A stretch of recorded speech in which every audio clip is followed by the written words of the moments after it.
በፈሰሰው ደም ከኃጢአት አነጻኝ ፍቅር ደጋገፈኝ ምሕረት አጸናኝ ምርኩዜ ሆንክልኝ ተመቸኝ ትከሻ ሁሌ ከኔ ጋነ እንኳን ቶሎ ስሻ ለኔ ያልሰጠኸኝ ለኔ ያልሆንከው የለም ስለኔ ያልተቀበልከው ስለኔ ያልተውከው የለም ክብርህን ትተ ፍቅርን ሰጠኸኝ ጠላት ሳለሁኝ ወዳጅ አረከኝ ክብርህን ትተ ፍቅርን ሰጠኸኝ ጠላት ሳለሁኝ ወዳጅ አረከኝ የኔን ስቃይ ወስደ ተዋክተ በሰልፌ እስቅበታለው ሞትን ባንተ አልፌ አለልኝ የምል አንተነ ደራሼ ደምን የሰጠኸኝ የኔ ደም መላሼ ለኔ ያልሰጠኸው ለኔ ያልሆንከው የለም ስለኔ ያልተቀበልከው ስለኔ ያልተውከው የለም ክብርህን ትተ ፍቅርን ሰጠኸኝ ጠላት ሳለሁኝ ወዳጅ አረከኝ ክብርህን ትተ ፍቅርን ሰጠኸኝ ጠላት ሳለሁኝ ወዳጅ አረከኝ ሃሌሉያ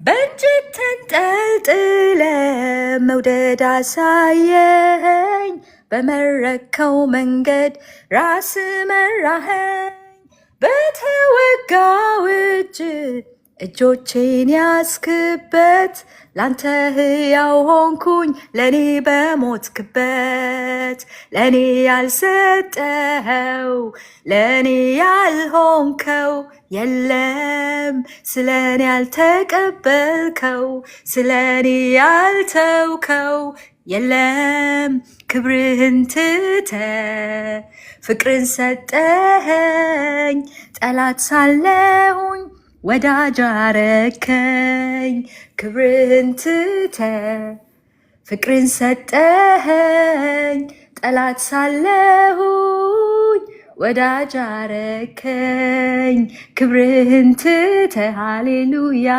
ፍቅርን ሰጠኸኝ ጠላት ሳለሁኝ ወዳጅ አረከኝ ሃሌሉያ ወዳጄ ሆይ ምን እልሃለው ምን እልሃለው ስወድቅ ስታነሳኝ ሳዝን ስታጽናናኝ አይቼሃለው ወዳጄ ሆይ ምን እልሃለው ምን እልሃለው ስወድቅ ስታነሳኝ ሳዝን ስታጽናናኝ አይቼሃለው የኔ ጌታ ምን እልሃለው ምን እልሃለው ስወድቅ ስታነሳኝ ሳዝን ስታጽናናኝ አይቼሃለው ታዳጊ እንደሆንክ ሰዎች ሁሉ ያውቃሉ በምድር ላይ ያሉ ስጋ ለባሽ ሁሉ መድኃኒቴ ምን እልሃለው ምን እልሃለው ስወድቅ ስታነሳኝ ሳዝን ስታጽናናኝ አይቼሃለው ታዳጊዬ ምን እልሃለው ምን እልሃለው ስወርቅ ስታነሳኝ ሳዝን ስታጽናናኝ አይቼሃለው ሃሌሉያ አሜን አሜን አሜን እንዳልናወጥ አምላኬ ሁልጊዜ አንተን ያየው ራኛ አንድሜ ጋሻዬን ለዘላለም እንዳልናወጥ አምላኬ ሁልጊዜ አንተን ያየው የሚያስፈራኝ አንድም የለም ጋሻዬን ለዘላለም ጌታ ላመስግን ጌታ ልገዛል ጌታ ላመስግን ጌታ ልገዛል ጌታ ላመስግን ጌታ ልገዛል ጌታ ላመስግን ጌታ ልገዛል ክብር ክብር ሃሌሉያ ክብር ላንተ ይሁን ክብር ክብር ሃሌሉያ ክብር ላንተ ይሁን ክብር ክብር ሃሌሉያ ክብር ላንተ ይሁን ክብር ክብር ሃሌሉያ ክብር ላንተ ይሁን እንዳልናወጥ አምላኬ ሁልጊዜ አንተን ያየው የሚያስፈራኝ ማንም የለም ጋሻዬን ለዘላለም እንዳልናወጥ አምላኬ ሁልጊዜ አንተን ያየው የሚያስፈራኝ ማንም የለም ጌታዬን ለዘላለም ጌታ ላመስግን ጌታ ልገዛል ጌታ ላመስግን ጌታ ልገዛል ጌታ ላመስግን ጌታ ልገዛል ጌታ ላመስግን ጌታ ልገዛል ክብር ክብር ሃሌሉያ ክብር ላንተ ይሁን ክብር ክብር ሃሌሉያ ክብር ላንተ ይሁን ክብር ክብር ሃሌሉያ ክብር ላንተ ይሁን ክብር ክብር ሃሌሉያ ክብር ላንተ ይሁን ክብር ላንተ ይሁን ክብር ላንተ ይሁን ጌታ ላመስግን ጌታ ልገዛል ጌታ ላመስግን ጌታ ልገዛል ምስጋና ነው ባፌ የሞላው ተትረፍርፏል አምላኬ ላፍሰው ሃሌሉያ ምስጋና ነው ባፌ የሞላው ተትረፍርፏል አምላኬ ላፍሰው የእስራኤል ተዋጊ ቅዱስ እግዚአብሔር በበረዶ ድንጋይ ጠላትን የሚያባርር የኔ ጌታ እሱ ነው፣ የሚሳነው የለም። ዛሬም ለጠላቴ ወደ ኋላ አላለም። ምስጋና ነው ባፌ የሞላው ተትረፍርፏል አምላኬ ላፍሰው ሃሌሉያ ምስጋና ነው ባፌ የሞላው ተትረፍርፏል አምላኬ ላፍሰው አምልኮ ነው ባፌ የሞላው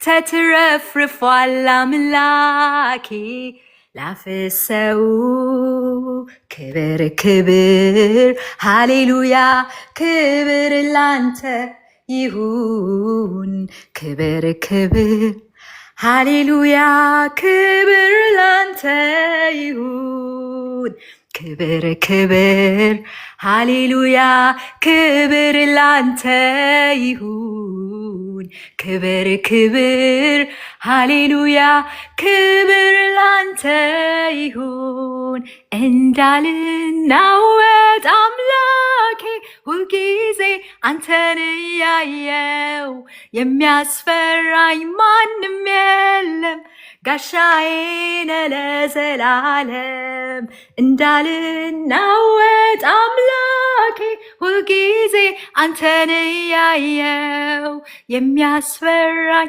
ማንም የለም ጌታዬ ነህ ለዘላለም ጌታ ላመስግን ጌታ ልገዛል ጌታ ላመስግን ጌታ ልገዛል ጌታ ላመስግን ሃሌሉያ ጌታ ልገዛል ጌታ ላመስግን ጌታ ልገዛል ሃሌሉያ ሃሌሉያ ሃሌሉያ እያሉ ቀንና ሌሊት አያርፉም እያሉ ቀንና ሌሊት አያርፉም የሰማይ ሰራዊት ያገለግሉሃል በቀን በሌሊት ክብርን ይሰጡሃል ክብርን ይሰጡሃል እኛም በአቅማችን ክብርህን እያየን ሰው ላረከን ጌታ ምስጋናን ሰዋለን አምልኮን ሰዋለን እልልታን ሰዋለን ስግደትን ሰግዳለን የሰማይ ሰራዊት ያገለግሉሃል በቀን በሌሊት ክብርን ይሰጡሃል ተመስገን ይሉሃል እኛም በአቅማችን ክብርህን ያየን ልጅ ላረከን ጌታ ምስጋናን ሰዋለን ክብርን ሰጣለን እልልታን ሰዋለን እናከብርሃለን ቅዱስ ቅዱስ ቅዱስ ያለህና የነበር የምመጣ ሁሉን የምትገዛ ቅዱስ ቅዱስ ቅዱስ ያለህና የነበር የምትመጣ ሁሉን የምትገዛ እያሉ ቀንና ሌሊት አያርፉም እያሉ ቀንና ሌሊት አያርፉም ሃሌሉያ እያሉ ቀንና ሌሊት አያርፉም እያሉ ቀንና ሌሊት አያርፉም ሃሌሉያ ሃሌሉያ ሃሌሉያ አሜን አሜን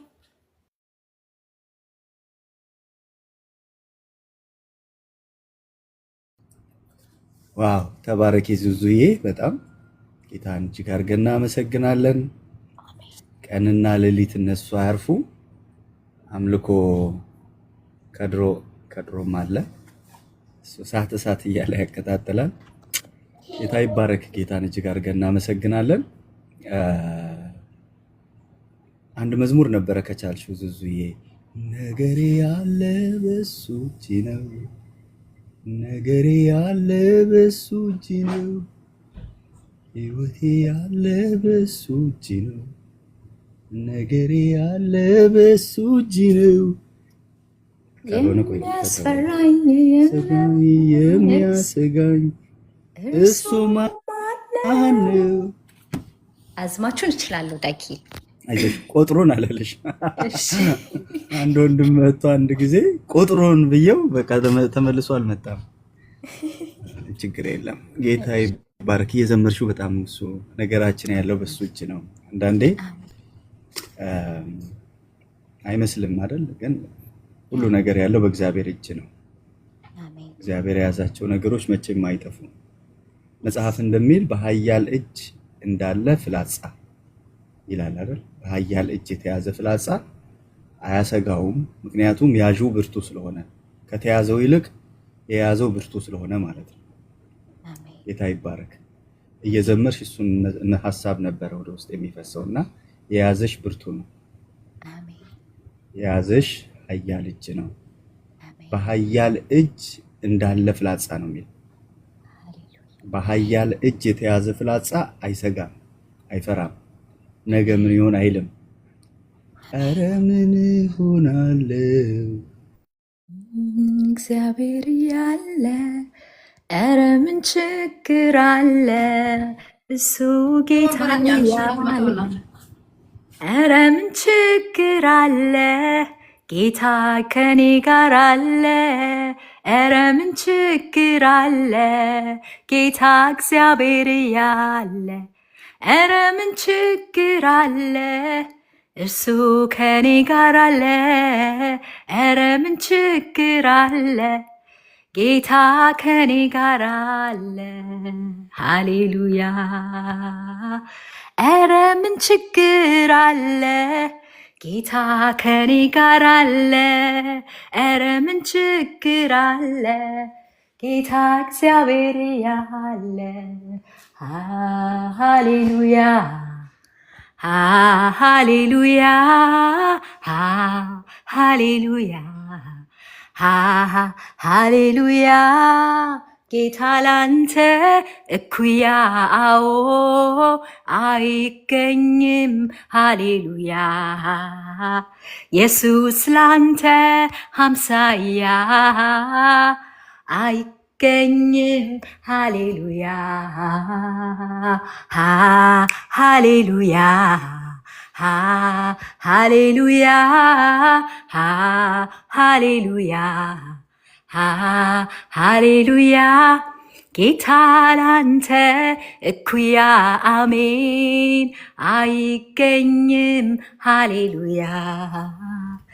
ኧረ ምን ችግር አለ ብርቱ ከኔ ጋር አለ፣ ኧረ ምን ችግር አለ ጌታ ከኔ ጋር አለ፣ ኧረ ምን ችግር አለ ጌታ ከኔ ጋር አለ፣ ኧረ ምን ችግር አለ እርሱ ከኔ ጋር አለ።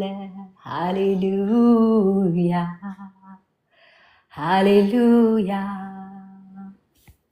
እግዚአብሔር አለልኝ አለልኝ ለኔ፣ እግዚአብሔር አለልኝ አለልኝ ለኔ፣ እግዚአብሔር አለልኝ አለልኝ ለኔ፣ እግዚአብሔር አለልኝ አለልኝ ለኔ። አንተ ትበቃኛለ የኔ ጌታ፣ ሌላ ምንስ ያሻኛል? አንተ ትበቃኛለ መድኃኒቴ፣ ሌላ ምንስ ያሻኛል? ለነፍሴ ጥያቄ ጥሩ መልስ የሆነ በጎና ቸር ሆኖ ልቤን ያሳረፈ እግዚአብሔር ካለልኝ ምን ያስፈልገኛል? የሱ ህልውና ለኔ በቃኛል። አንተ ትበቃኛለ የኔ ጌታ፣ ሌላ ምንስ ያሻኛል? አንተ ትበቃኛለ መድኃኒቴ፣ ሌላ ምንስ ያሻኛል? እግዚአብሔር አለልኝ አለልኝ ለኔ፣ እግዚአብሔር አለልኝ አለልኝ ለኔ። ሃሌሉያ እግዚአብሔር አለልኝ አለልኝ ለኔ፣ እግዚአብሔር አለልኝ አለልኝ ለኔ። ለነፍሴ ጥያቄ ጥሩ መልስ የሆነ ሃሌሉያ በጎና ቸር ሆኖ ልቤን ያሳረፈ እግዚአብሔር ካለልኝ ምን ያስፈልገኛል? የሱ ህልውና ለኔ በቃኛል። አንተ ትበቃኛለ የኔ ጌታ፣ ሌላ ምንስ ያሻኛል? ሃሌሉያ አንተ ትበቃኛለ መድኃኒቴ፣ ሌላ ምንስ ያሻኛል? እግዚአብሔር አለልኝ አለልኝ ለኔ፣ እግዚአብሔር አለልኝ አለልኝ ለኔ፣ እግዚአብሔር አለልኝ አለልኝ ለኔ። ሃሌሉያ እግዚአብሔር አለልኝ አለልኝ ለኔ። አሜን አሜን አሜን። ሃሌሉያ ተባረክ። እንግዲህ መልእክትሽን ስለዘመርሽ መልእክቱን የዘመረ ሰው በዜማ ያ በኃያል እጅ እንዳለ ፍላጻ ማለት አንድ ህፃን ልጅ ወይ የሆነ ሰው መጥቶ በኃያል እጅ የተያዘን ፍላጻ ማስለቀቅ አይችልም። ምክንያቱም ያዡ ብርቱ ስለሆነ ማለት ነው። አሜን። የያዘው ብርቱ ስለሆነ ሊመጡ እኮ ይችላል። መጽሐፍ ሲናገር ዮሴፍን ይላል ቀስተኞች አስቸገሩት ይልና ነደፉትም ይላል። ግን ቀጥሎ ምንድነው የሚለው? ቀስቱ ግን እንደ ጸናች ቀረች ይላል። አሜን ሃሌሉያ። አሜን። የተወረወረበት ነበረ፣ ፍላጻዎች ነበሩ፣ ግን ቀስቱ እንደ ጸና ቀረ። ያ የተወረወረው ነገር አይደለም ያገኘው፣ ፍላጻው አይደለም ያገኘው፣ የተደረገበት ነገር አይደለም ያገኘው። እንደውም ምን ይላል መሰለሽ ያዕቆብ ክንዱን ይላል በያዕቆብ አምላክ እጅ አበረታ ይላል። ሃሌሉያ። ክንዱ በያዕቆብ አምላክ እጅ በረታ። እሱ ብቻ አይደለም የሚለው የዮሴፍ የተናገራቸው እነዚህ በረከቶች ወይም እነዚህ ቃሎች ይላል ከዘላለም ኮረብቶችና ተራሮች ይልቅ የጸኑ ናቸው። ይሄ ከሚታየው ከፍጥረታዊ ተራራ፣ ይሄ ከሚታየው ግዙፍ መስሎ ከሚታየው ተራራ ይልቅ አለ ለዮሴፍ የተነገረው ቃል የጸና ነው። ሃሌሉያ አሜን አሜን። በቃ ይሄ ተራራ እኮ የሚፈልስ ነው። ይሄ ተራራ እኮ የሚናድ ነው።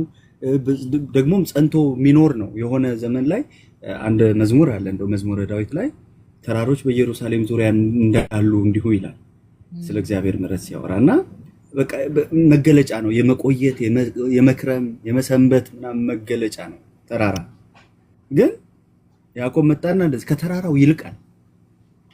ለዮሴፍ የተነገረው ቃል ይሄ ቃል ዮሴፍ ላይ የተነገረበት የትንቢት ቃል የጸና ነው። ሃሌሉያ አሜን። በእኛ ሀገር ቋንቋ ከንጦጦ ተራራ ይልቅ ማለት ነው። ከሚታየው ግዙፍ ከሚባለው ራስ ዳሽን ተራራ ራስ ዳሽን እንዳልሳሳት ከሱ ይልቅ እግዚአብሔር የተናገረው ቃል የጸና ነው። አሜን አሜን አሜን። እግዚአብሔር ይሁን ያለው እርሱ የጸና ነው። ሃሌሉያ አሜን። ነገሬ ያለ በሱ እጅ ነው። አሜን ህይወቴ ያለ በሱ ተዘጋጅ። እንግዲህ ያው ባለፈው ጸልየናል። ይሄ ጅማሬ ነው። አሜን በስራ ቢዚ እንደሆንሽ ደግሞ በአገልግሎት ቢዚ የምትሆኝበት ምዕራፍ አለ። አሜን እግዚአብሔር ደግሞ ያመቻቻል ሁለቱንም። አሜን አሜን። ጌታ ይባረክ። ምክንያቱም በተሰጠን ስራ እግዚአብሔር በሰጠን ዘመን በሰጠን ጊዜ እግዚአብሔርን ሰዓት ብናገለግል የሚከብረው ጌታ ነው። አሜን ቀን ሳለ የላከኝን እሰራ ዘንድ ይገባኛል። ደግሞ ማንም ሊሰራ የማይችልባት ሌሊት ትመጣለች። ይሄ ቃል አሁን ለኔ የሆነ ነው። ሌሊት ማላገለግልበት ጊዜ እየመጣ ነውና ስለዚህ አንዳንዴ እንደዛ የሆነ ቀን እግዚአብሔር እድል ሲሰጣችሁ እድል ነው፣ ትልቅ እድል ነው። የሆነ ቀን ደግሞ ብትፈልጉት ላታገኙ ትችላላችሁ። እና ሁልጊዜ እግዚአብሔር እድልን ለሰዎች ይሰጣል። እንድናገለግል እንድንዘል የሆነ ቸርች ሄደን እንድንካፈል ባይብል ስተዲ እንድትካፈሉ ብቻ እግዚአብሔር በህይወታችሁ ውስጥ የሚያመጣቸው ለአገልግሎት ብሎ የሚያመጣቸው እድሎች አሉ እና እነሱን በደንብ መጠቀም ነው። ጌታ ይባረክ። ዙዙዬ እንግዲህ ላይ ስለወጡ ረጅም ዘመን የሚጸለይላቸው እንዳይመስላችሁ። ዙዙን አሁን 3ቴ ነው መሰለኝ ከተገናኘን የጸለይኩት። ላንቺ ስንቴ ነው የጸለይኩት? አራተኛ ጊዜ። አንደኛው በሌላ መስመር ማለት ነው። ያ ስለዚህ በቲክቶክ 3ቴ ነው የጸለይኩላት እንግዲህ በ3 ዓመት ውስጥ ማለት ነውና እንደ ዘካርያስ በአመት አንዴ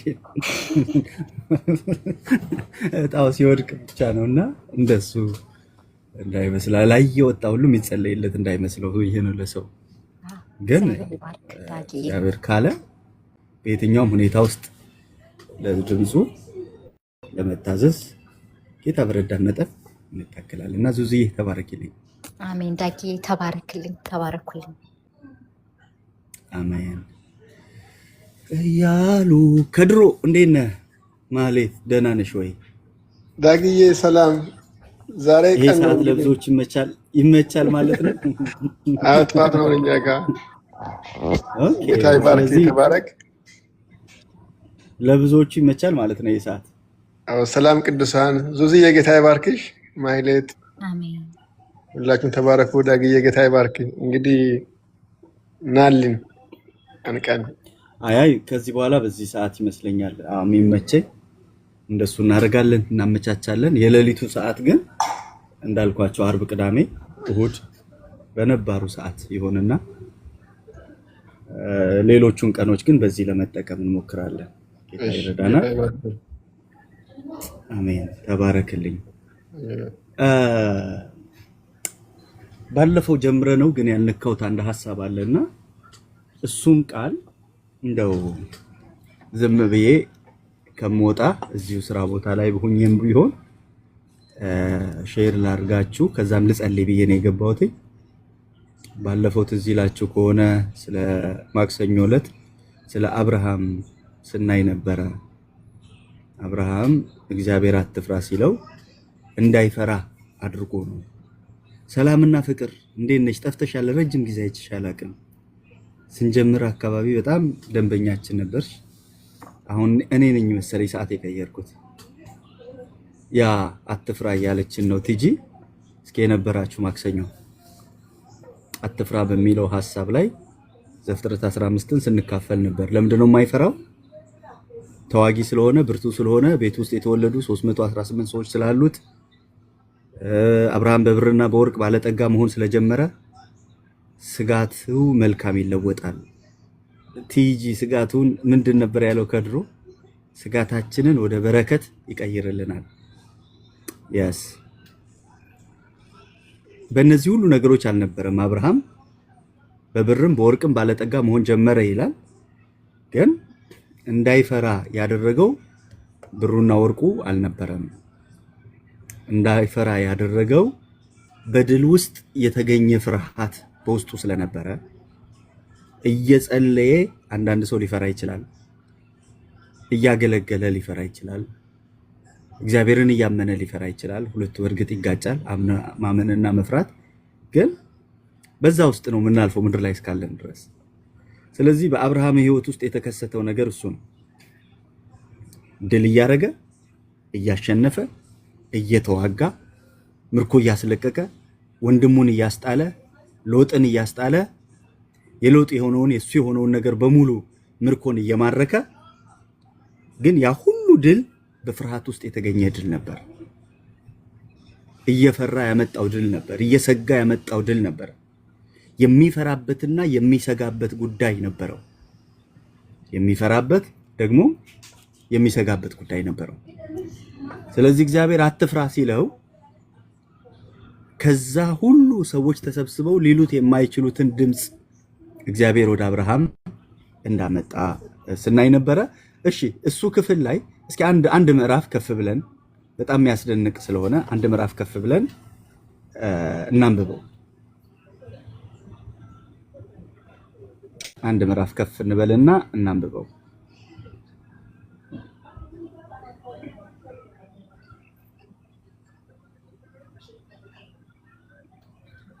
የሰዶም ንጉስም ምዕራፍ 14 ቁጥር 21 ላይ ከድል በኋላ መጀመሪያ ያገኘው የሰዶም ንጉስ ነው። ምን አለው? የሰዶም ንጉስም አብራምን ሰዎቹን ስጠኝ፣ ከብቱን ግን ላንተ ውሰድ አለው። ሰዎቹን ስጠኝ፣ ከብቱን ግን ምን ማለት ነው? የማረከውን አሸንፈ ያመጣኸውን ድል አድርገህ ያመጣኸውን ለራስህ ውሰድ፣ ሰዎቹን ብቻ ስጠኝ። ምክንያቱም ከሎጥ ጋር የተማረኩ የሰዶም ነዋሪዎች ስለነበሩ የሰዶም ዜግነት ያላቸው ሰዎች አብረው ሎጥ ሲማረክ እነሱም አብረው ተማርከዋል። ስለዚህ የሰዶም ንጉስ የጠየቀው ምንድነው? የተማረኩትን ሰዎችን መልሰ ስጠኝ፣ ከብቱን እዛ ሂዳ ያገኘውን በረከት ግን ለራስህ ውሰድ ብሎ ሲለው አብርሃምም የሰዶም ንጉስን አለው። አብርሃም እያለ ያለ ግለሰብን አይደለም፣ የሆኑ የሰፈሩ ሰዎችን አይደለም፣ ንጉስን ነው እያወራ ያለው። አገርን የሚያስተዳድርን ሰው ነው እያወራ ያለው። አብርሃምም የሰዶም ንጉስን አለው፣ ሰማይንና ምድርን ወደሚገዛ ወደ ልዑል እግዚአብሔር እጅን ከፍ አድርጌያለሁ። አንተ አብርሃምን ባለጠጋ አደረግኩ እንዳትል ብላቴኖቹ ከበሉት በቀር ከኔ ጋር ከሄዱትም ድርሻ በቀር ፈትል ቢሆን የጫማ ማዘቢያ ቢሆን ላንተ ከሆነ ሁሉ እንዳልወስድ ይላል። ምን አይነት ጀግንነት ነው! አብርሃም አልወስድም እያለ ያለው ከብቶችን ብቻ አልነበረም። ፈትል ጫማዬ ቢበጠስና ማሰሪያ ቢያስፈልገኝ ካንተ የጫማ ማሰሪያ ቢሆን አንዳችን ነገር አልወስድም ይላል። አልወስድም ይላል። በጣም ትንሽ ነገር ነች ፈትል አይደል? በጣም ትንሽ ነገር ነች የጫማ ማሰሪያ። መቼስ ከጫማው አይበልጥም ጫማ ማሰሪያው። አንድ ቦታ ሄዳችሁ ጫማ ልትገዙ ብትሄዱና ጫማ ማሰሪያ ብትገዙ የሰማይና የምድር ልዩነት አለ። ግን ሊያስነካው ያልፈለገው አንድ መንፈሳዊ ነገር አለ አብርሃም ውስጥ። ትንሽም ቢሆን ብዙ በቃ ገደብ ያስቀመጠበት ጉዳይ አለ። ይሄን ነገር አልደራደርበትም የሚልበት ጉዳይ አለው። አብርሃም ሊደራደርበት ያልፈቀደው በር ያልከፈተለት ጉዳይ አለ። ምን አላት የምትባል እኮ ነች። አንዳንድ እኮ ጥቃቅን የሚመስሉ ነገሮች ምን አላቸው ብለን እናደርጋቸዋለን አይደል? ምን አለበት? አብርሃም ይሄንን ቦታ ክፍተት ሊፈጥርበት አልፈለገም። ትንሽ ነች ብዬ የጫማ ማሰሪያ ካንተ አልወስድም። መጽሐፍ ቅዱስ ሲናገር መኃልየ ላይ የወይኑን ቦታ የሚያበላሹ ጥቃቅን ቀበሮዎችን አጥምዳችሁ ያዙልኝ ይላል። ወይኑ ትልቅ ነው፣ ቀበሮዎቹ ጥቃቅን ናቸው። እነዛ ጥቃቅን ቀበሮዎች በጣም ግዙፍ የሆነውን ትልቅ የሚባለውን የወይን እርሻ የማበላሸት አቅም በውስጣቸው አለ። አንዳንድ ጊዜ ጥቃቅን የምንላቸው ነገሮች ናቸው የነገ ህይወታችን ላይ እንቅፋት የሚሆኑት። ስታዩት ጥቃቅን ነው፣ ስታዩት ትንሽ ይመስላል። ግን ትልቁን ወይን በህይወታችሁ ሊገኝ ያለውን ወይን፣ የህይወታችሁን እርሻ፣ የህይወታችሁን መልካምነት፣ የህይወታችሁን በጎነት ምናልባት እኮ የሽቶ ቅመም ላይ አንዷ የሞተችው ዝንብ ታበላሸዋለች አይደል? አንዷ ዝንብ በጣም ጥሩ መዓዛ ያለውን ሽቶ ትለውጠዋለች። ጠረኑ ይቀየራል፣ መዓዛው ይቀየራል። ካልተከደነ ማለት ነው።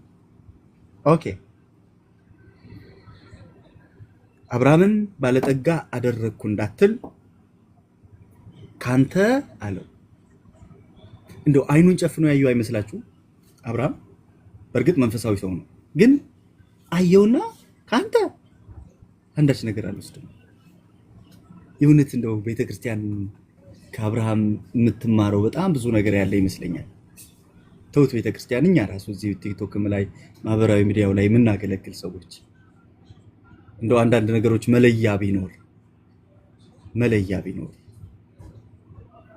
አብርሃም አይቶት ማለት ነው ካንተ አለው አንዳች ነገር አልወስድም፣ አልቀበልም። ባለፈው ስላችሁ ነበር አንዳንድ ቦታዎች ላይ ጌታ ካረዳን ሰይጣን ማስራት ካወጣ ልንቀበለው እንችላለን አይደል? አይመስላችሁ? አስራቱን ይዞ ቢመጣ ሰይጣን ይኖረን ይሆን መለያ? ምን ለይበት?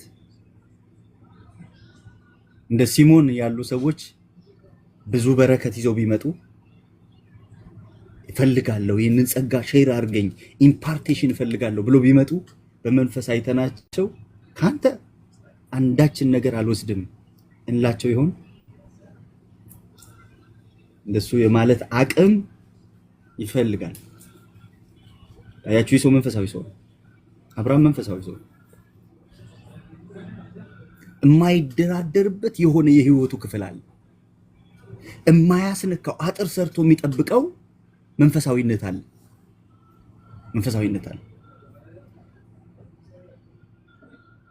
አንዳችን ነገር አልወስድም ማለት ጥቂቷን ነገር እንኳን ቢያስፈልገኝ እንደው እየሄድኩ አደናቅፎኝ የጫማ ማሰሪያ ቢበጠስ እና አንተ ጋር ብዙ ቢኖር ካንተ አለው አንዳች ነገር አልወስድም። የሆነ ነገር አስፈልጎኝ ፈትል ብፈልግ ፈትሉ ደግሞ አንተ እጅ ላይ ብቻ ቢሆን፣ ማሰሪያ ብፈልግ አንተ ጋር ቢኖር ብዙ፣ አንዷን ማሰሪያ ግን ካንተ አንዳችን ነገር አልፈልግም ማለት። አሁን ለኛ ይገባናል። ሰዶም ተገልብጣለች፣ ጎመራ ጠፍታለች፣ ሲባዮና አዳማ ባድማ ሆነዋል። አሁን ታሪኩ ይገባናል አይደል? አሁን ይገባናል። አብርሃም ግን ቀድሞ ነው ያለው ይሄን። ያኔ ሰዶም አልጠፋችም፣ ያኔ ጎመራ አልተቃጠለችም። አባዮና ሲዳማ ባሉበት ቦታ ናቸው። አያችሁ የአብርሃምን መንፈሳዊነት አያችሁት? ሰዶማዊ ሲባል አሁን ይገባናል አይደል? ሶዶማውያን ምናምን ሲባል ይገባናል እኛ። ያኔ ግን አብርሃም ቀድሞ ገብቶታል።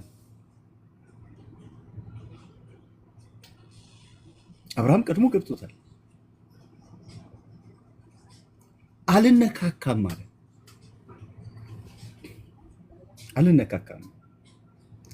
ጥቂቷ ነገር ካንተ ተቀብዬ ብዙ እግዚአብሔር የሰጠኝን ነገር ላበላሽ አልፈልግም።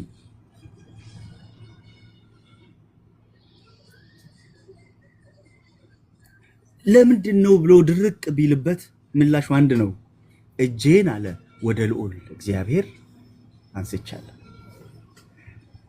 ፈትል ቢያስፈልገኝ አብዝቶ የሚሰጠኝ፣ የጫማ ማሰሪያ ቢያስፈልገኝ አብዝቶ የሚሰጠኝ፣ በረከት ቢያስፈልገኝ አብዝቶ የሚሰጠኝ፣ እጄን የዘረጋሁለት አለ፣ ለሌላ እጆቼን አልዘረጋም አለ። ሃሌሉያ። እንቀበልበት እጅ አለ ሙሉ የሆነ። አንድ መዝሙር ነበር አይደል? ቀደም ባለው ጊዜ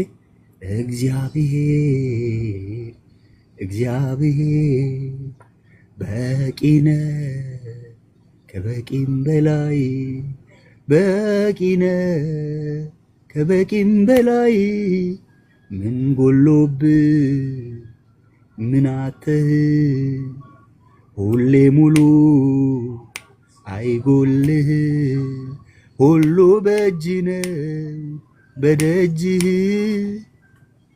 ሁሉ በእጅ ነው በደጅህ። አብርሃም እሱን ነው የሚለው።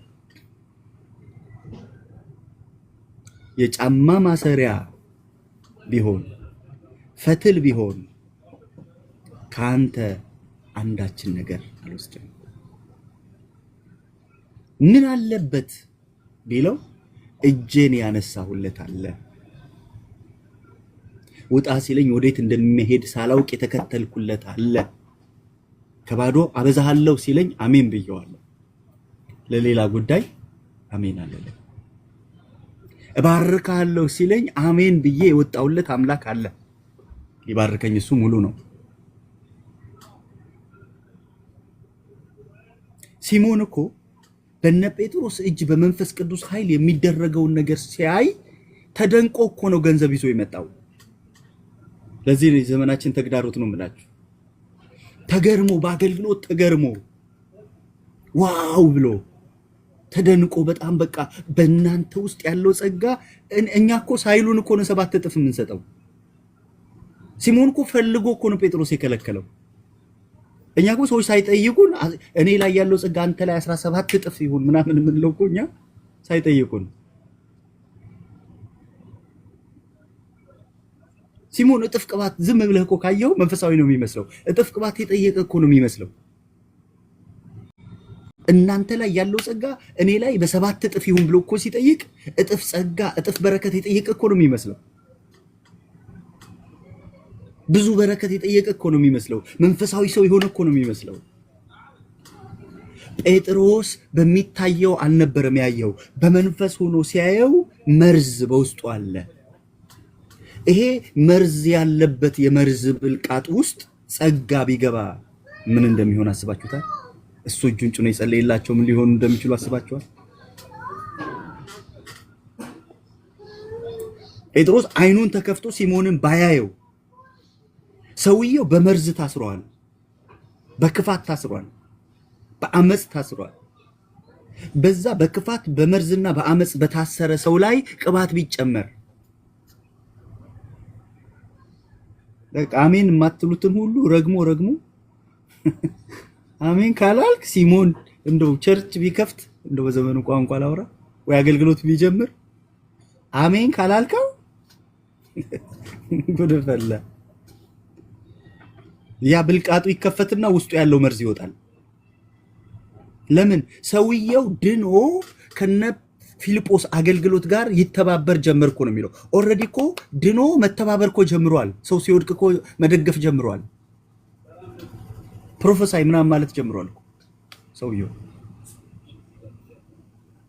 ግን መርዝ በውስጡ አለ። ግን በውስጡ እስራት አለ። ግን በውስጡ ክፋት አለ። በዛ ክፋትና በዛ መርዝ ውስጥ ደግሞ እጥፍ ቅባት ይጠይቃል። አንተ ላይ ያለው ጸጋ እኔ ላይ እጥፍ ይሁን እያለ ደግሞ ይጠይቃል። ለሱ ደግሞ ማስያዣ የሚሆነው አሁን እኛ ዘመን እንደሚያደርጉት እያገለገልኩ ብር የሚሰጣቸው ሰዎች አሉ። አይታችኋል? አሁን ትተውታል መሰለኝ። አሁን ትተውታል ይመስለኛል። አሁን ቅርብ ጊዜ አላየሁም። በፊት ግን በስብከት መሀል እየመጣ ሰው ኪስና የሆነ ነገር ይሰጥሃል። ቃሉ ሲነካው ማለት ነው። ሰው ሲነካ እየመጣ የሆነ ይሸጉጥልሃል። እና አገልጋዮቹ ይችን ስለሚያውቁ ሊያገለግሉ ሲወጡ ሰፊ ኪስ ያለው ኮት ለብሰው እንዲሞላ፣ ስለዚህ ሄዶ በእጅ ከሚሰጥ ኪስ ውስጥ እያስገባ በቃ የመባቃ ብሎ የመባቃ የሚያክል ኪስ አሰርቶ በልዩ ዲዛይን በትዕዛዝ አሰርቶ ይመጣል። ስለዚህ ህዝቡ ይነሳል። እኔ አንድ ቀን የት እየሄዱ ነው ማለት ጌታን ሊቀበሉ ነው ግራ ገብቶኝ ነበር። የመጀመሪያ ቀን ሳይ ጌታን ሊቀበለን ነው ይሄ ሁሉ ሰው የሚወጣው ዋው ምናምን ብዬ ከዛ እየሄዱ እየጣሉ ይመለሳሉ። ምንድነው ሲባል ዘር ነው አሉ። እኔ እችን ማቃት አባ ሀጅ ጋር ነው እዛኛው ዓለም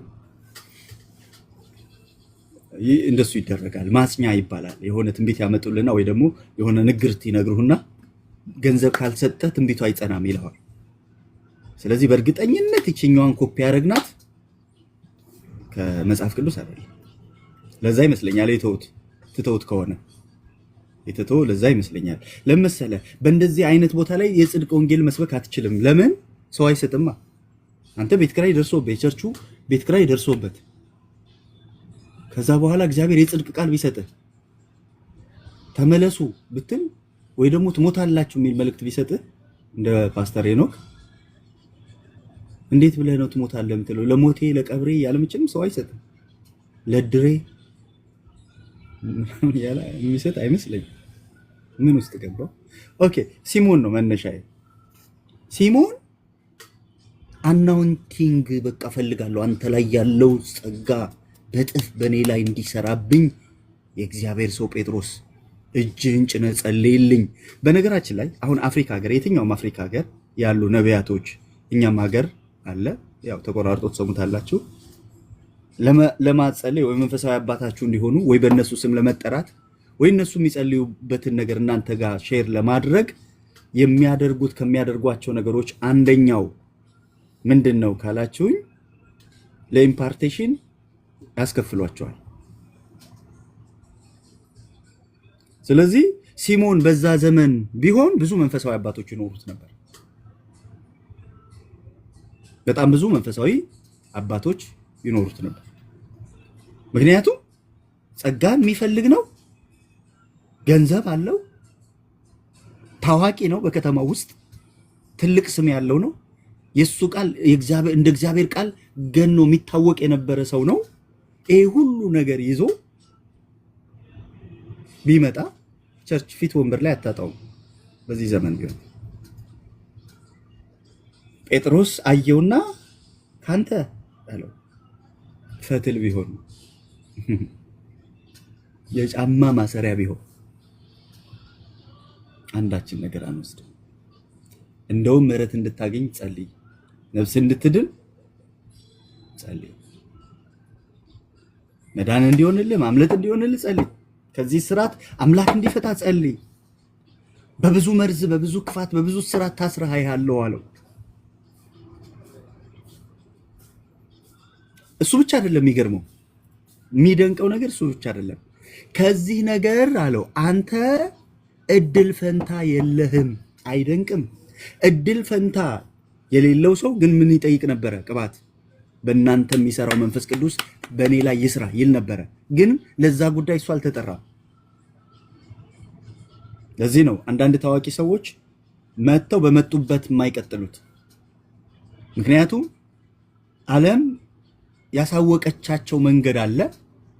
ወደ እግዚአብሔር ቤት ሲመጡ ግን የሚሰጣቸው ነገር እንጂ ያይዘውት የመጡት ነገር አይቀጥልም።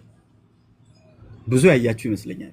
በዓለም ላይ በጣም ገናና ስም ያላቸው በዘፈኑ ዓለም ትልልቅ ቦታ የነበራቸው ወደ ጌታ ሲመጡ ዘምረዋል፣ አገልግለዋል። ግን ያን ያክል በሚፈልጉት ልክ ነገራቸው ገኖ አልወጣም። ለምን ካላችሁ ያኛው ችሎታም ነው፣ ይሄኛው ግን ጸጋ የሚሰጥህ ነው። ዘፋኝ የነበረው ሰውዬ ሲመጣ ወንጌላዊ ሊሆን ይችላል ጸጋው፣ ወይም ደግሞ ሰባኪ ሊሆን ይችላል። ስለቻሉ ማይችል ይሄ ሰው በፊቱ በቃ ተሰሚ ስለነበር ተደማጭ ስለነበር ሰዎችን መሰብሰብ ምናምን ይወድ ስለነበረ እሱን ማስቀጠል ፈለገ። በዚህኛው አሁን ጴጥሮስ ይዘውት በመጡት ለየት በሚለው ቅባት ጨምሮበት እዛ ላይ ራሱ ላይ ሊያስቀጥለው ፈለገ። በጣም ብዙ ጊዜ የምንቸገረው በዓለም ላይ የነበሩ ትልልቅ ሰዎች፣ ይሄ ቤተክርስቲያኑ ተግዳሮት ነው። በነገራችን ላይ ተግዳሮት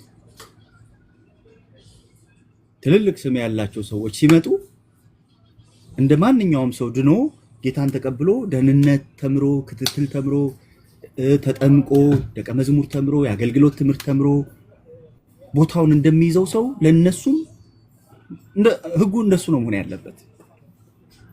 ታዋቂም ቢሆን አዋቂም ቢሆን ገንዘብ ያለውም ቢሆን ባለሀብትም ቢሆን ዝና ያለውም ቢሆን ሲመጣ እግዚአብሔር ቤት ሲወለድ ልጅ ነው። ከልጅ ነው መጀመሪያ ያለበት። ባንዴ በግ አይኮንም። ከግልገል ነው መጀመሪያ ያለበት። ግልገል ደግሞ ከጌታው ሳይሆን የምትሰማው ከበጓ ነው የምትጠባው። ገብቷችኋል? ግልገል ጠቦት ለመሆን ከበጉ ይጠባል አይደል? ህፃናት በግ ሲወለድ አይታችኋል። የተወለዱት በጎች ቀጥታ የእናቶቻቸውን ጡት ነው የሚፈልጉት። የዳኑበትን ያዳናቸውን ሰው ደህንነት የመሰከረላቸውን ሰው አብሯቸው ያለ በጌታ የበረታ በግ የሆነ ሰው ከነሱ የመጀመሪያ ስቴፑ የሚያድገው በዛ መንገድ ግልገል የሆነ ሰው ከዛስ ጠቦት ይሆናል። ጠቦት ሲሆን ሲዞር ነው የምታየው። እዚህም ቤት ታየዋለህ፣ እንትናም ቤት ታየዋለህ፣ እንትንም ቤት ታየዋለህ፣ ቸርች ታየዋለህ። ምክንያቱም ጥማት አለ በውስጡ፣ ረሃብ አለ በውስጡ። በቃ የጠቦትነት ጊዜ። ከዛ ግን ደግሞ ያድግና በግ ይሆናል። በጎቼ ድምፄን ይሰማል፣ ይለያል፣ መለየት ይጀምራል። የት ጋር መሄድ እንዳለበት፣ የት ጋር መሄድ እንደሌለበት፣ የት ጋር መስማት እንዳለበት፣ ምን መስማት እንደሌለበት መለየት ይጀምራል። በግ ሲሆን ማለት ነው።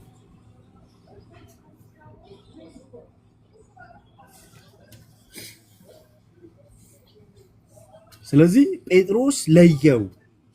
ሲሞን ይዞት የመጣውን መንፈስ ለየው፣ ውስጡን አየው። ምናልባት ይዞት የመጣው ገንዘብ ጴጥሮስ አያስፈልገውም ብላችሁ ታስባላችሁ?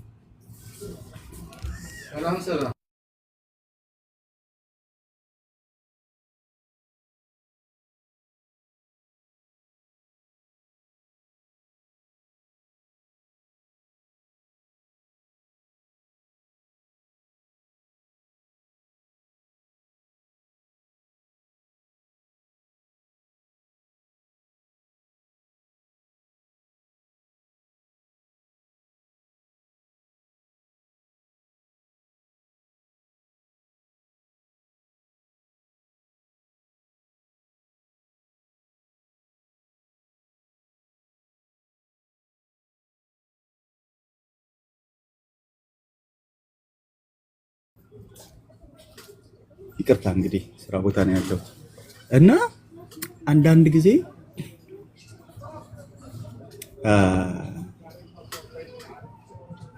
አንተ ሌሊት ማገልገል ጥሩ ነው። ሌሊት ማገልገል ቹቹዬ፣ ስራ ቦታ ሆነሽ ማገልገል በጣም ከባድ እንደሆነ እያሳየሽ። ሃሌሉያ። በመንፈስ አየው፣ ሲሞንን አየው በመንፈስ ሲያየው አልተገባውም። ድኗል። አዎ፣ ግን እድል ፈንታ የለውም ከዚህ ጉዳይ። እሱ አሁን እየጠየቀው ያለው ጉዳይ እድል ፈንታ የለውም። ለሱ በዚህ አልተሰጠውም።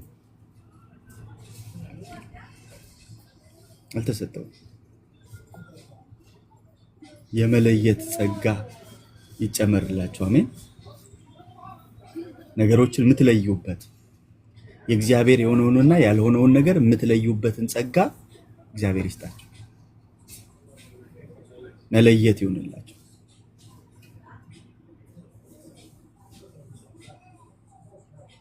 አይናችሁን ጨፍናችሁ ማየት ይሁንላችሁ። ገልጠን ከምናየው ይልቅ በመንፈስ የምናየው የበለጠ ስለሚሆን ማለት ነው። ይሄኛው እይታችን ግድግዳ ይከለክለዋል። ይሄኛው እይታችን የሆኑ ሁኔታዎች ይከለክለዋል።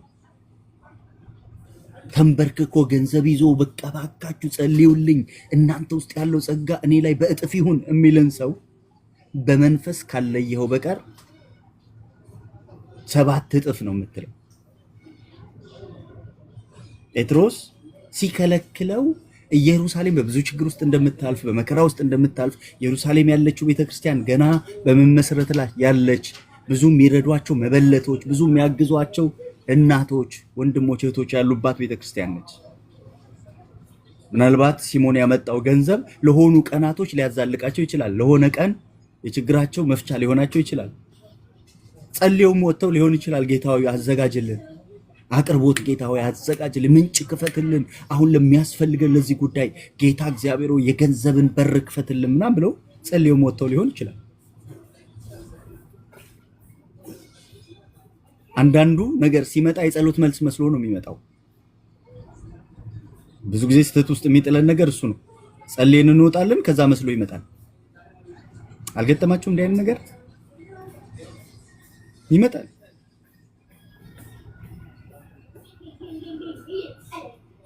አቅርቦት ይከፈትልን፣ የሰማይ ደጅ ይከፈትልን ምናምን ብሎ ጴጥሮስ ጸልዮ ወጥቶ የሆነ ሰው ገንዘብ ይዞ ቢመጣ አይገርምም? አትልም? አጠገብ ላለው ሰው ጧት ይጸልይ። ሃሌሉያ! ጸሎታችን መልስ እግዚአብሔር አዘጋጀልን። የመስዋዕቱን በግ እግዚአብሔር ያዘጋጃል። አያስብልም? እንዴት ፈጠነ! ጧት እኮ ሊጸልይ ነው የሚያሰኝ እኮ ነው መልሱ። ግን ከጀርባ ያለውን ነገር አየው። የሲሞንን ልብ አየው። ሲሞን የሰጠበትን መንፈስ አየው። ሲሞን የታሰረበትን እስራት አየው። አሁን ሲሞን መስጠት ሳይሆን ያለበት መሰጠት ነው ያለበት። አንዳንድ ሰዎች ይሰጣሉ ግን አልተሰጡም። እግዚአብሔር የሚፈልገው መስጠታችንን ሳይሆን መሰጠታችንን ነው። መጀመሪያ መስጠታችንን ሳይሆን እግዚአብሔር የሚፈልገው መሰጠታችንን። መስጠት ያለበት የተሰጠ ሰው ነው። ራሱን ያልሰጠ ሰው ገንዘቡን ቢሰጥ አይጠቅምም፣ ጥቅም የለውም፣ አይጠቅምም። ሲሞን አልተሰጠም። ውስጡ የሚቀር ነገር አለ። ውስጡ የቀረ ስራት አለ። ውስጡ የቀረ ክፋት አለ። የቀረ መርዝ አለ።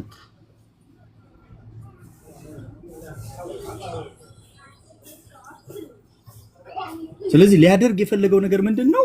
ባለበት ማስቀጠል ነው የፈለገው።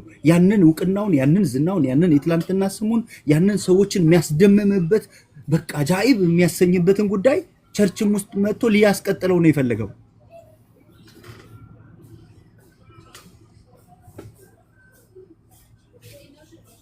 ጴጥሮስ እንቅጩን ነገረው። ከዚህ ጉዳይ ያለው እድል ፈንታ የለም። እግዚአብሔር ይወቀው። ዛሬ ስንት እድል ፈንታ የሌላቸው ሰዎች አይናችንን ይክፈተው። ከዛ ጉዳይ እድል ፈንታ የሌለበት ሰው በሆነ አጋጣሚ እድሉን ሊይዝ ይችላል።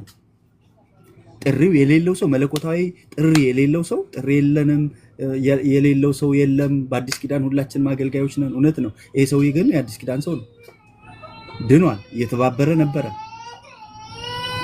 መጽሐፍቶቹን አቃጥሏል። ትልቅ እርምጃ ነው የወሰደው። ሰው ጌታን ሲቀበል የሚወስደውን አይነት እርምጃ አድርጓል። የጥንቆላ መጽሐፍቶቹን በሙሉ ወስዶ አቃጥሏቸዋል። ከአገልጋዮች ጋርም ይተባበር ነበር። የተገለጠው ጴጥሮስ ሲመጣ ነው።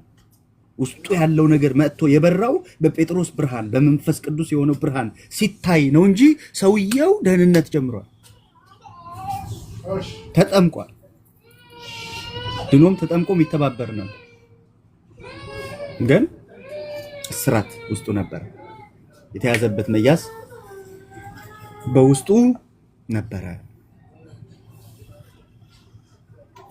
ጌታ ዓይናችንን ይክፈተው። ካንተ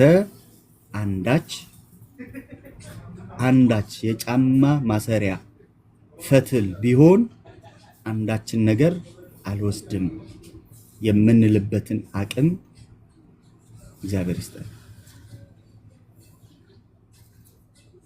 አሜን። እሱ አቅም መንፈሳዊ አቅም ነው። የአብርሃምን አቅም እያሳየዋችሁ ነው። እግዚአብሔር እንዴት አድርጎ አቅሙ እንደሰራው በኋላ በወርቅ ቤቱን መስራት እየቻለ በድንኳን ኖረ ይለናል። የአዲስ ኪዳኑ ሰው መጥቶ ለምን በድንኳን እንደኖረ ሲነግረን በሰማይ ቤት አለኝ፣ እግዚአብሔር የሰራልኝ ቤት አለ ብሎ ምድር ላይ ቤት አልሰራ። 140 ነው 100 ምናምን ዓመት ሊኖር። አሁን መንፈሳዊነቱ በጣም ይጎላል አይደል? ኑሮት እኮ ነው ያልሰራው። ስለሌለን እንኳን አልሰራንም። ብዙዎቻችን መስራት እንፈልጋለን ግን የለንም። የብዙዎቻችን ነው። አብርሃም ቤት ያልሰራው ስለሌለው አይደለም፣ ኖሮት ቤቱን መስራት ቢችል አሳምሮ ሊሰራ የሚችልበት አቅም አቅርቦት እጁ ላይ እያለ አልሰራም ማለት። ለምን ሲባል አምላኬ ያዘጋጃት ከተማ አለች ብሎ ማለት። እዛች ጋር የጀመረችዋ ፈትል የጫማ ማሰሪያ አልቀበልም የምትለዋ የጀመረችዋ መንፈሳዊነት አድጋ ሄዳ በአብርሃም ሕይወት ውስጥ ምን እንዳደረገ ታውቃላችሁ? እያለው አላደርገውም ማለት።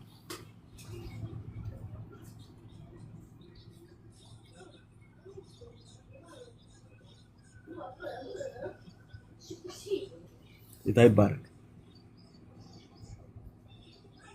እግዚአብሔር ያዘጋጀውን ከተማ አይቷል።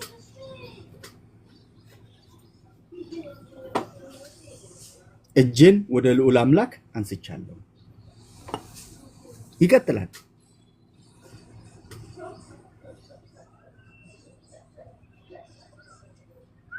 ይቀጥልና ምን ይላል? አንተ ማ የሰዶም ንጉሥ አብርሃምን ባለጠጋ አደረግኩት እንዳትል። ጂሰስ ኧረ አሜን። ምን እንዳትል? ባለጠጋ አደረግኩት እንዳትል። እማልወስድበት ምክንያት አለ ስለማያስፈልገኝ አይደለም። እማልወስድበት ምክንያት ስለማይጠቅመኝ አይደለም። የማልወስድበት ምክንያት የአምላኬ ስም እንዲነካ ስለማልፈልግ ነው።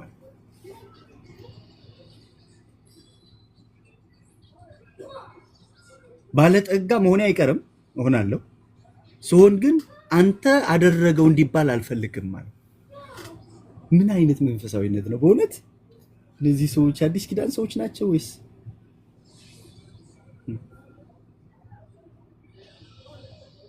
እማልቀበልህ ነው የሚለው። ካንተ አንዳችን ነገር የማልቀበለው የምትሰጠኝ ነገር ከብቶቹ ቢመጡ እኔ ከብቶች ላይ ተጨምረው እንዳይበዙ አይደለም። ስለማይጠቅመኝ አይደለም፣ ስለማያስፈልገኝ አይደለም። የምትሰጠኝ ነገር ቢሰጠኝ ባለኝ ነገር ላይ ቢጨመር ያ እግዚአብሔር የተናገረው ነገር ወደ ፍጻሜ ያመጣዋል። ባለጠጋ አደርግሃለሁ ብሎኛል። አሁን እየጨመርክልኝ ያለው ባለጠግነት ይጨምርልኛል። ግን በዛ ባለጠግነት ውስጥ ያንተ ስም አብሮ እንዲጠራ አልፈልግም። በዛ ባለጠግነት ውስጥ እንዲጠራ የምፈልገው አምላክ አለ። የጠራኝ አምላክ አለ። ባለጠጋ አደርግሃለሁ ያለኝ አለ። ከሱ ጋር ሌላ ደባል ተጨማሪ ምስጋና የሚወስድ ክብር የሚወስድ አንዳች ነገር እንዲኖር አልፈልግም። የማልፈልግበት ምክንያት ይሄ ነው።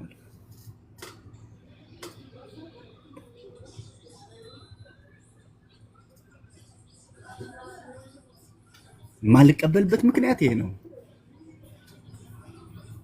አብርሃምን ባለጠጋ አደረግኩት እንዳትል ነው።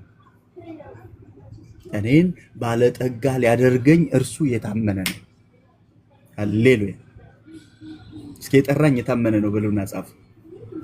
አብረን እንስበክ።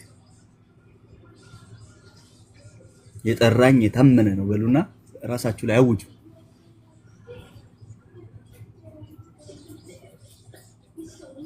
አብርሃም ደሱ ነው። የጠራኝ የታመነ ነው። ባለጠጋ አደርግሃለሁ ያለኝ የታመነ ነው። አበዛሃለሁ ያለኝ የታመነ ነው። እባርካለሁ ያለኝ የታመነ ነው። ዘርህ በይስሐቅ ይጠራል ያለኝ የታመነ ነው። ካንተ አንዳች ነገር አልወስድም። ያስ የጠራሽ የታመነ ነው። የጠራችሁ የታመነ ነው።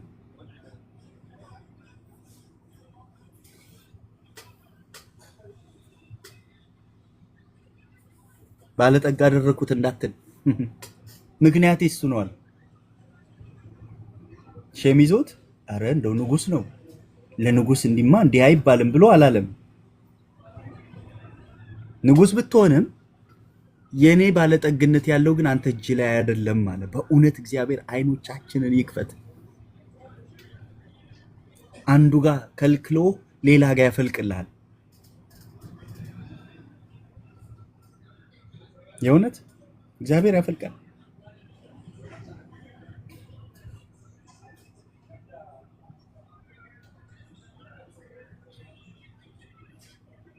በነገራችን ላይ አብርሃም ከግብፅ ንጉስ ከአቤሜሌክ በረከትን ተቀብሏል። ከሰዶም ንጉስ ከዚህ ሰው ግን በረከትን አልተቀበለም። ሁለቱም ነገስታት ናቸው። የቱ ጋር መቀበል እንዳለበት ያውቃል። ስለማይፈልግ አይደለም፣ ስለማያስፈልገው አይደለም። እጁን ጭኖ ጸለየላቸው፣ ወለዱ፣ ተባረኩ። በሱ ምክንያት የአቤሜሌክ ቤት ተፈወሰ። አቤሜሌክም ብዙ ስጦታ ሰጠው ይላል።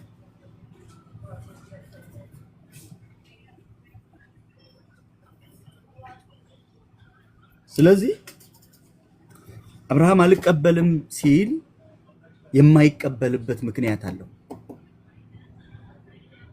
የእግዚአብሔርን ክብር ይሻማል ብሎ የሚያስበው አንዳች ነገር ካለ ኖ ይላል።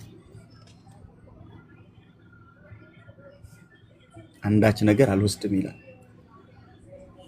አንዳችን ነገር አልቀበልም ይላል።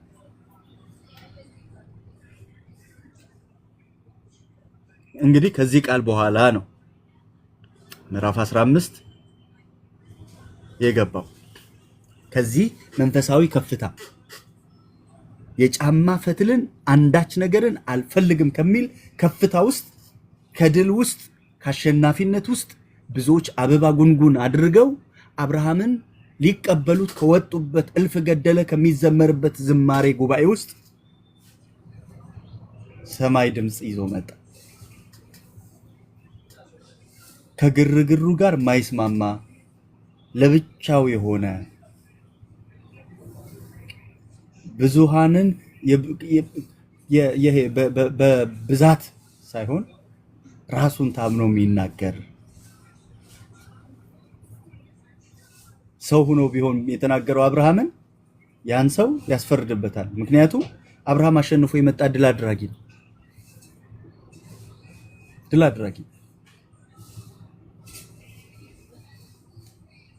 ነገስታት ናቸው ሊቀበሉት የወጡት። የሳሌም ንጉስ፣ የሰዶም ንጉስ ሊቀበሉት ወጥተዋል። የሳሌም ንጉስ እንደውም ካገኘው ሁሉ አስራትን ሰጠው ይላል።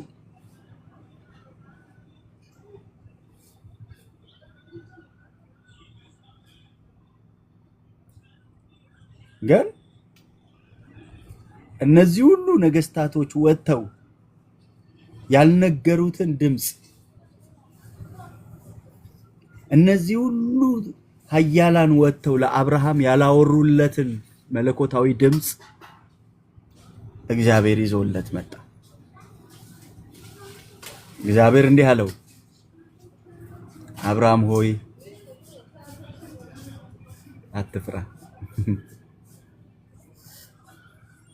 አሁን ሙሉ 14ኛው ምዕራፍ ተመልሳችሁ አንብቡት።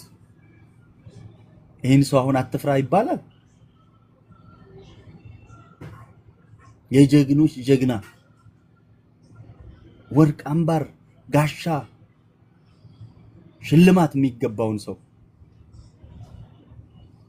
ስጋዊ ድል ብቻ እንዳይመስላችሁ መንፈሳዊ ድል አድርጎ የመጣን ሰው መቀበል ከማይገባው ሰው አንዳች ነገር አልቀበልም ብሎ አሸንፎ ከመጣ ሰው ድል አድርጎ ከመጣ ሰው በስጋ ሂዶ ተዋግቶ አሸንፎ የመጣ ሰው በበረከት ደግሞ ሊፈትነው የመጣውን ሰው ወግድ ብሎ እምቢ ያለ ሰው ካንተ አንዳችን ነገር አልቀበልም ያለን ሰው ፈሪ ትለዋለህ?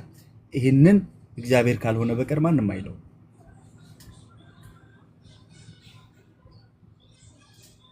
ማንም አይለው። እግዚአብሔር ግን ሲያይ ከውስጥ ወደ ውጭ ስለሆነ የሚያየው ከድልህ ወደ ውስጥ አይደለም። እግዚአብሔር የሚያየው ከውስጥ ወደ ውጭ ሲያይ አብርሃም ድል ሲያደርግ ድል ያደረገበትን ሁኔታ አይቷል። ውስጡን አይቷል፣ ልቡን አይቷል፣ መንፈሱን አይቷል፣ የሆነበትን ነገር አይቷል። በምን አይነት ሰሞኑን በምን አይነት ሁኔታ ውስጥ እንዳሳለፈ አይቷል። መከራውን አይቷል። ስለዚህ እግዚአብሔር ሲመጣና ሲጀምር አሁን ካለበት ድል አልጀመረም። አሁን ሀገር ምድር ተሰብስቦ ከሚያጨበጭበው ድል አልጀመረም። እግዚአብሔር የጀመረው ከአብርሃም ልብ ነው። ለዚህ ነው የእግዚአብሔር ድምጽ የማይጠፋው። አንድ ጊዜ በህይወታችሁ ውስጥ መጥቶ ረጅም ዘመን የሚያቆያችሁ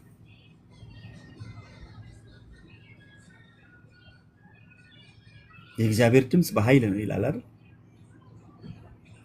በኃይል ነው። የረሳችኋቸው ድምጾች ካሉ አትጨነቁ።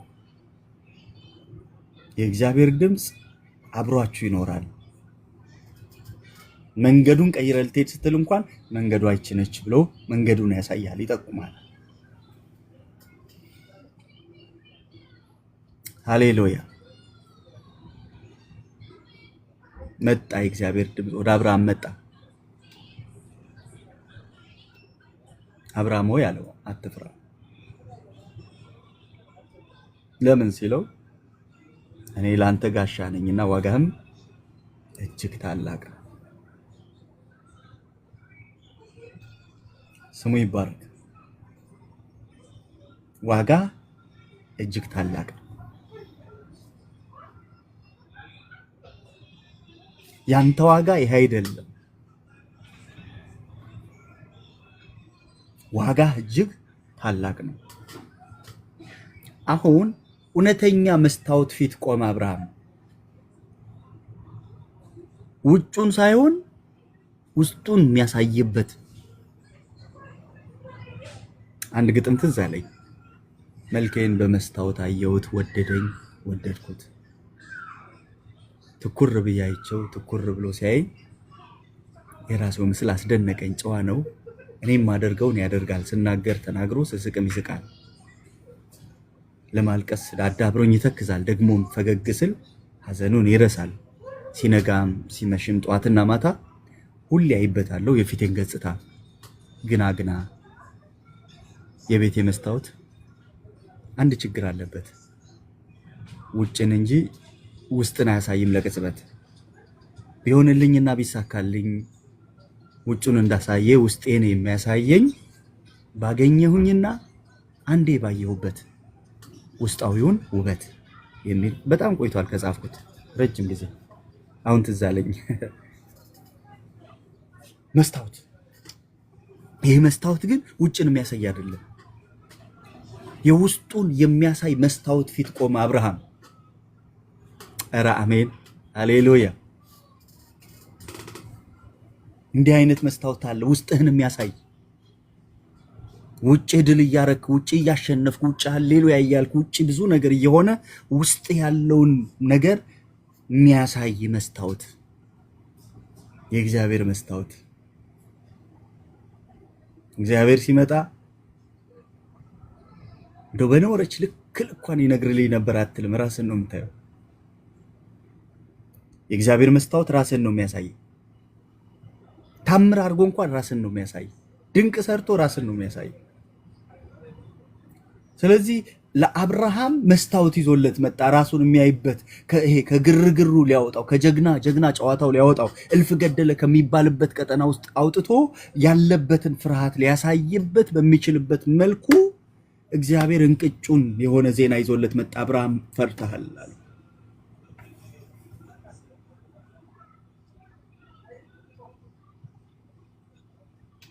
እንዴ አለ። ለምን አልፈራ? አብርሃም ቀጥ እንዴት አልፈራ?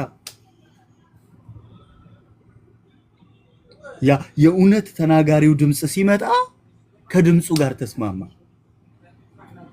እኔን ጀግናውን ሰው እንዴት እንዲህ ትለኛለህ አላለ። እንዴት አልፍራ? ምን ሰጠኛል? እኔም ያለ ልጅ እሄዳለሁ። የቤቴን መጋቢ የደማስቆ ሰው ባለፈው ይሄን በደንብ አይተነዋል። ኤሌዘር አለ።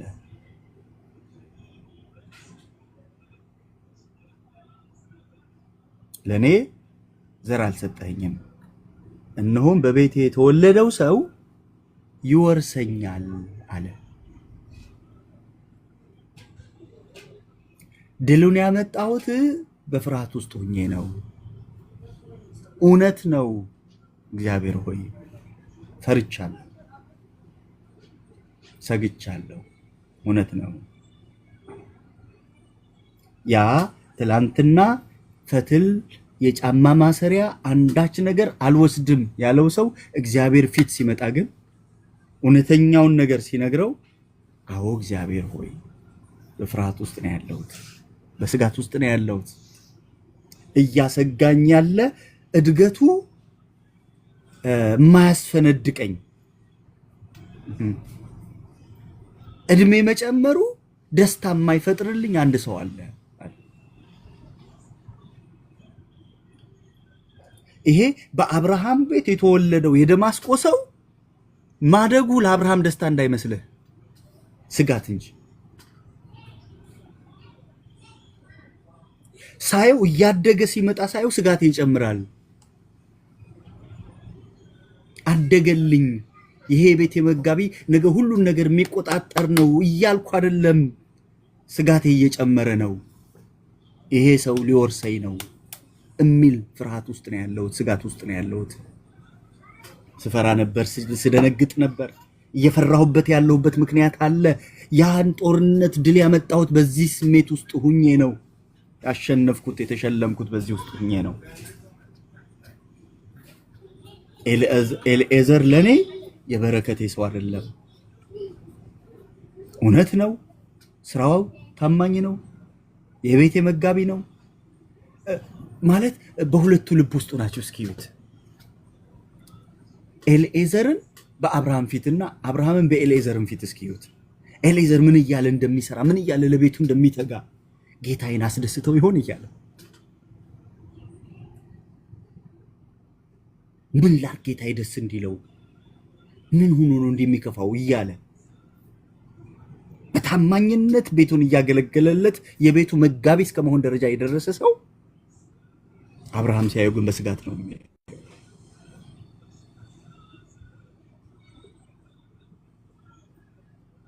በስጋት ነው የሚለው። ይሄ ነገር ያልቀጠለው እግዚአብሔር ጣልቃ ሲገባ ነው። እግዚአብሔር ጣልቃ ሲገባ አብርሃም ኤልኤዘርን የሚያይበት እይታ ነው የተቀየረው። ትላንትና ይወርሰኝ እኮ ነው አደገ እኮ እያለ ማደጉ የሚያስፈራው የነበረው አብርሃም እግዚአብሔር ከተናገረ በኋላ ግን ኤልኤዘር በአብርሃም አይን ሲታይ ታማኝ አገልጋይ፣ ማደጉ የሚያስደስተው፣ መከናወኑ የሚያስደስተው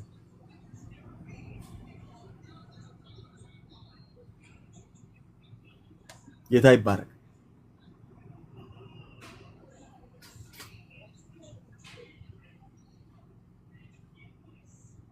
እንደው መንፈስ አለቅ ብሎኛል። ልባርካችሁ። ስጋታችሁን እግዚአብሔር ወደ በረከትነት ይቀይርላችሁ።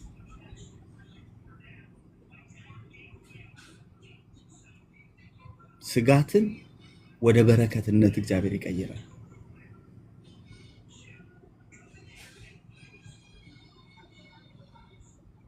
አሜን።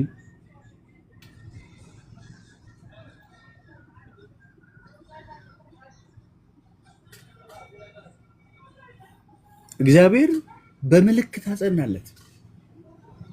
ወደ ሜዳ ይዞት ወጣና ሰማዩን አሳየው፣ ከዋክብትን አሳየው።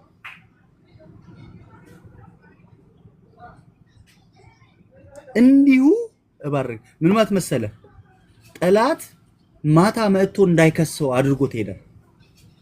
ወይ አንተ እኮ ልጅ የለህም ምናምን ቢለው እጁን ጎትቶ ወደ ሜዳ ነው ይዞት የሚወጣው። ይሄ ቁጥር እነዚህ ሁሉ ልጆቼ ናቸው ነው የሚለው።